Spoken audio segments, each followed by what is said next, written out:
Sir या परिस्थितीमध्ये म्हणजे आत्ता जे राजकारण तयार झालं त्याची मुहूर्तमेढ जी आहे ती मुळात तुम्ही विरोधी पक्ष नेते होतात आणि भाजपनं सेनेबरोबरची युती तोडण्याचा जो निर्णय जाहीर केला तो तुमच्याकडून आला, तर तिथून आपण बघतोय की राजकारण गढूळ होत गेलं.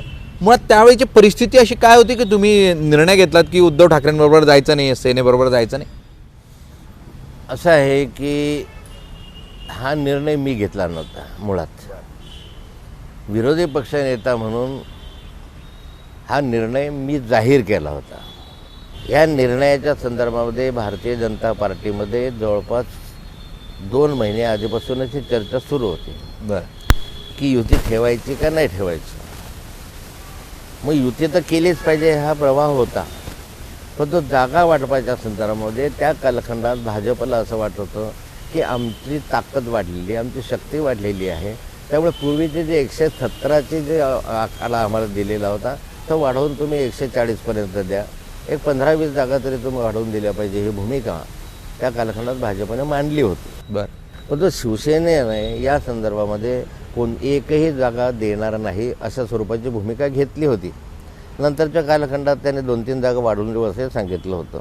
पण आता एकही जागा वाढत नसेल आणि आपण जर आपल्या ताकदीवर निवडून येत असू अशा स्वरूपाचा विचार त्या कालखंडामध्ये भारतीय जनता पार्टीच्या प्रमुख कार्यकर्त्यांमध्ये आणि प्रमुख नेत्यांमध्ये होत होता.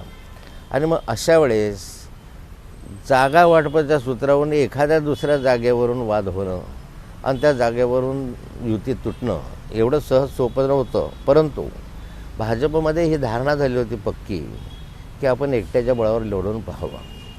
आणि पार्टीमध्ये मग खरं म्हणजे देवेंद्रजी त्या कालखंडामध्ये भारतीय जनता पार्टीचे अध्यक्ष होते, प्रदेश अध्यक्षाने युती तोडायचा निर्णय जाहीर करायचा होता. परंतु त्या कालखंडात युती तोडायचा निर्णय जाहीर कोणी करायचा याच्यावरून 2 दिवस चालले. मग तो म्हणे तू करायचं, मग तू करायचं, मग हा म्हणे माझा काय संबंध येतो. म्हणजे ती मांजराच्या गळ्यात घंटा कोणी बांधावी अशा स्वरूपाची स्थिती असल्यामुळे शेवटी मग विरोधी पक्ष नेता आणि प्रमुख नेता म्हणून माझ्याकडे ती भूमिका पक्षाने दिली आणि मी पक्षाने दिलेली भूमिका जाहीर केली. हा माझा स्वतःचा निर्णय नव्हता, तर तो भारतीय जनता पार्टीचा एकत्रित निर्णय होता. भंडाऱ्याची उधळण म्हणजे